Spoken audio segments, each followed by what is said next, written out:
SASKO, baking together since 1930. It is time to enjoy Heritage Month in the best way possible through the cuisine that this beautiful country has, and we have a wide array of cuisine. It's just such a blessing living in this country, and I can tell you that we are never short of choice when it comes to delicious, diverse flavors of South Africa's multicultural rainbow cuisine. With us currently celebrating Heritage Month, as I mentioned, it's no wonder we're actually feeling a bit nostalgic about all the great local and healthy dishes we have. So in honor of what makes Mzansi great, we're making a delicious SASKO Beef Stew and Herb Amadombolo with Chef Tash. Welcome. Thank you. I'm excited about Amadombolo. It's actually one of my favorites. Honestly, it is the best thing to make. I think it is the best thing to make too. It's wholesome, it's homely, it's everything South African that you can think of. So today, as you said, we're making a very nice stew. All right. And I love hiding vegetables in my stew because children... Yes. Yes. So the first thing that we're going to do is heat up our... Oops! I touched it. A little bit of oil there. Okay. So what we are going to do is to use this SASKO powder. It's whole wheat. So we're just going to sprinkle that on there.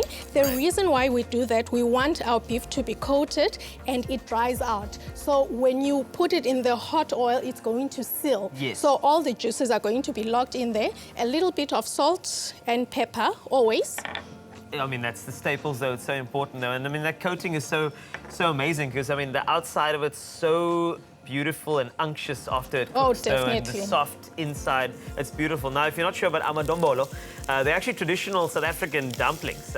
Zulu-style steamed dumpling breads served as an accompaniment to many stews. Traditionally, stews are served with pap and other staples such as Amadombolo, and that's why it is so versatile. It can go with pretty much any cuisine, and the dumplings are traditionally added to various stews, and it is recommended to serve the stew and dumplings with pap on the side for a delicious and hearty meal this Heritage Month. And we are just about to sear the meat over there in that very, very hot pan.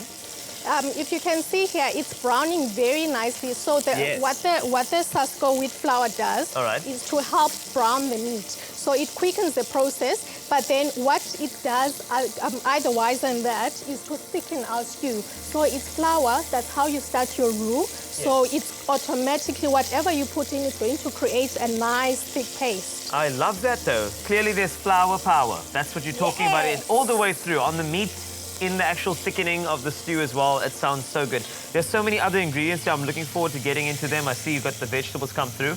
Yes. But meat is just about done over there for the sear stage of it, though. Definitely. So we brown the meat. The reason why we brown it as well, we want those juices to stay in the pan. Absolutely. We brown it for the color because once you start stewing, it's not going to brown. And I normally put my tomato paste. So this is a very important step to do because it sort of sweetens your tomato paste. Yes. We've got celery, we've got a bay leaf, we've got thyme, which is a universal spice. Oh, it is indeed. And thyme, it is of the essence. And that's why we need to use it sparingly. I know.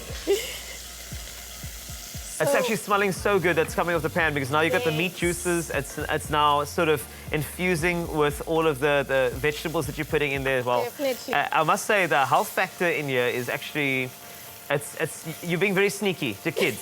You are. Definitely. Because the carrots are good for eyesight, you know, next year's 20/20 vision. So we need to keep that up though. Celery in there as well, so it's looking good. It's smelling amazing as well. Anything with the color orange is good for your eyes and it's got antioxidants. Anything with a color orange. You know, I eat habaneros. Is that fine for eyes as well? Because I know I not quite I touched my eye once and it's burnt, so okay. You must be very careful with those. Okay, what we've done there is we've put in our spices, our herbs, salt and pepper, and we are going to put our meat back, and then we are going to cover that with this tomato. It's peeled, it's crushed. You can use tinned tomatoes. Easy cheat. All right, tinned tomatoes works as well. I mean, if somebody wants to do a tomato paste, would you recommend that just as a cheat? Perhaps, or do you want that freshness from the tomato? If you've noticed, we've used both tomato paste and the fresh tomatoes. Beautiful. The reason for the paste is that it gives it that extra tanginess and that extra tomato taste. And the mushrooms have gone in? Yes, and be careful, never wash your mushrooms because they absorb water. So the taste of your mushrooms gets watered down. If you are interested in getting this recipe, because I am definitely going to SMS SASKO to 33728, as soon as possible if you want all the steps so you can get Heritage Month going and surprise some guests with some original South African flavor. Amadombolo is one of those crowd pleasers, especially when it cooks in the pot though with those steam buns on top. It looks so, so good. So it smells like it's been on the stove forever. So we're going to cover this for about 45 minutes. All right. And we are going to attack idombolo. And in Xhosa we call it dumplings. Yes. So we don't really have a word, so we've adopted the English word dumplings. Oh, this is so nostalgic. It is indeed. I'm getting those feelings of baking in the kitchen now as well, and I think this is such a great thing for the whole family to get involved in as well. Definitely. Please do the yeast for me. Okay, you want the yeast just to add? Yes. You want the whole lot in there? Please. Lovely. All right, so beautiful. Thank you. I've never heard of yeast bay. I've just created that right now. And then we've got water. This is about half a cup, 250 grams of flour, which is about a cup. And then we're going to put in water gradually because we don't want to over paste our dough. We don't want it too soggy. We want it to hold. We've got ready-made dough there. You can see that it's springy. Please pour the water for me. You're most welcome. Just a little bit. Just a little bit. And then we can work go it again. All right, let's do it. And we need to go in with our hands at this stage. That is the best part of cooking, though. I think that you need to cook with your hands because it shows all the love that you put in there, the effort. That's so important, though. Let's just move that around. So while you make those, I want you to go grab that recipe. Of course, SASKO to 33728 if you want it immediately, because I feel like this should be a weekend pleaser if you are thinking about doing something different on the weekend, or even for Heritage Day that's coming up very, very soon. I suggest you try this because it's fun for the entire family. As you could hear, there's some hidden vegetables, so great for kids too. And more importantly, if you're going to have a little bit of party at your place, the way it cooks, the way it looks when that happens is just sensational. If you want to look at a little walkthrough as to how this all gets together, here's the quick recipe for you. Amadombolo are traditional South African dumplings. The dumplings are added to various stews, and it's recommended to serve the stew and dumplings with pap on the side for a delicious and hearty meal. So as we celebrate our nation's Heritage Month, why not try your hand at the SASKO Beef Stew and Herb Amadombolo recipe?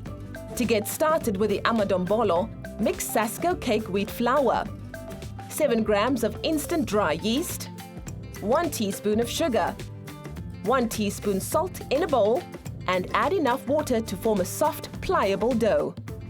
Next, knead the dough for about 10 minutes or until it becomes elastic. Cover the dough and let it rise for 30 minutes in a warm place. Next, to get started with a beef stew, lightly coat 500 grams of beef cubes with 50 grams of seasoned SASKO cake wheat flour. Next, in a large saucepan, heat 2 tablespoons of oil over high heat and start searing the beef until brown and then set it aside. Using the same saucepan, sauté 1 chopped onion, 2 medium carrots peeled and chopped, 2 celery stalks chopped, and 200 grams button mushrooms halved until softened and slightly brown. Then add 1 can of chopped tomatoes, 2 tablespoons of tomato paste, 500 ml of beef stock, 2 bay leaves, and 1 teaspoon dried thyme and bring to a simmer. Return the beef to the saucepan. Then break off pieces of the dough and roll into balls. Place the balls into the stew and cover with a lid to continue simmering for another 20 minutes or until the dumplings have cooked through. Looking for a great Mzansi stew recipe to try out?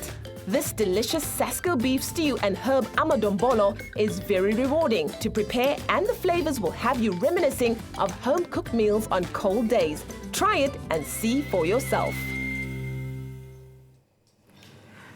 Magical, magical stuff. Amadombolo, it's Heritage Month. We need to do some things differently. We need to honor our beautiful country. And this is how we do it in the kitchen, where you can share it with many, many friends and family members. If you want that recipe, just once again, all you have to do is SMS SASKO to 33728. Yes. So we are quickly, I oiled my hands, all right, as you've seen, so that the dough doesn't stick to my hands. Can you see? It's nice, it's pliable. So here's the trick. You sort of create a little, and it's a perfect round. That's quite a skill. That's the Amadombolo like hand thing. That's great. That's why you should have a name here. for it, though. It's a squashy, squeaky finger in between type thing. Perfect. That actually made sense, though. That's actually a culinary term. You know, Gordon Ramsay says that often when he's cooking Amadombolo on Wednesdays. Yes. So that's great. So we've put them in there. Yes. You need to cover with any bake. This is a bake, though we're steaming. Okay. It's bread. So with bread, you need to cover, don't open. Yeah. And you need to time it for about 20 minutes, depending on the size of your dumplings. So you do the skewer test, and then they are going to come out as fluffy as those ones. Oh, it's going to be so good. Can't wait to taste. Remember, SASKO 33728 if you want the recipe. SASKO, baking together since 1930.